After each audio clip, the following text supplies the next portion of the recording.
मस्ताननाका येथे मुंबई अहमदाबाद महामार्गाच्या अगदी वर इथे डोंगराळच्या भागावर इथे एका महिलेच्या अनोळखी महिलेचा मृतदेह सापडला आहे। त्याबद्दल आता पोलिसांकडून त्या महिलेची ओळख पटवण्याचं काम सुरू आहे।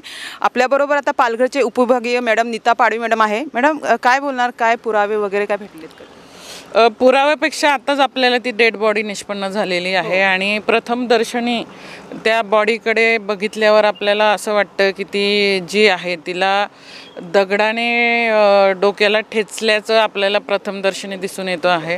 आता तर बेसिक आपलं हेच राहील की आधी FIR दाखल करणं आणि जी अननोन डेड बॉडी आहे तिची आधी आम्ही ओळख पटवतो आणि तिचा इन्क्वेस्ट भरून PM मध्ये आपल्याला ते मरणाचं कारण पण निष्पन्न होईल आणि मीनवाईल आपली बॉडी पण आयडेंटिफाय होईल, जेणेकरून आपल्याला पुढचा तपास करता येईल। अच्छा, अंदाजे वय मॅडम किती असेल? अंदाजे तिचं 30 ते 40 वयोगटाची ती वाटते तिच्या ओव्हरऑल अपीयरन्स वरून। तो मुलगा आपल्याबरोबर प्रत्यक्षदर्शी आपल्याबरोबर आहे। क्या नाम है बेटा आपका? सुनील। कैसे क्या आपको यहाँ पे लगा कि यहाँ पे बॉडी है? मैं बाथरूम करने गया था 3 बजे तक, तो मैंने जाते टाइम पे नहीं देखा, लेकिन आते टाइम पे देखा मैंने। तो उसके बाद में फिर नितिन भाई को मैंने बोला, पुलिस चौकी में फ़ोन लगाए। अच्छा, बस नितिन भाई को बोला। हाँ। और कितने दोपहर के 3 बजे आज? हाँ, 3 या 3:30 बजे। 3:30।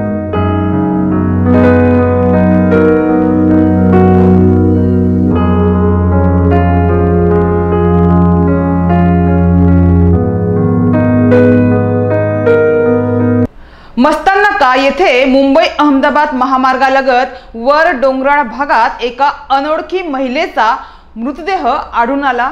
एका स्थानिक मुलाने आज दुपारी 3-3:30 वाजेच्या दरम्यान या महिलेचा मृतदेह पाहिला आणि तेथीलच एका तरुणाच्या मदतीने मनोर पोलीस ठाण्यात संपर्क साधला। मनोर पोलीस अधिकारी कर्मचारी यांनी देखील तातडीने घटनास्थळी धाव घेत पंचनामा केला, तर पालघरच्या उपविभागीय पोलीस अधिकारी नीता पाडवी घटनास्थळी दाखल झाल्या होत्या। त्यांनी सुद्धा मृतदेहाची पाहणी केली व तपासाला सुरुवात केली आहे। रुग्णवाहिका चालक अकील सय्यद व त्यांची टीम यांच्या मदतीने या महिलेचा मृतदेह ताब्यात घेण्यात आला आहे। तर सध्या मनोर पोलीस ठाण्यात FIR दाखल करण्याची प्रक्रिया सुरू आहे। पोलीस या प्रकरणी अधिक तपास करीत आहे।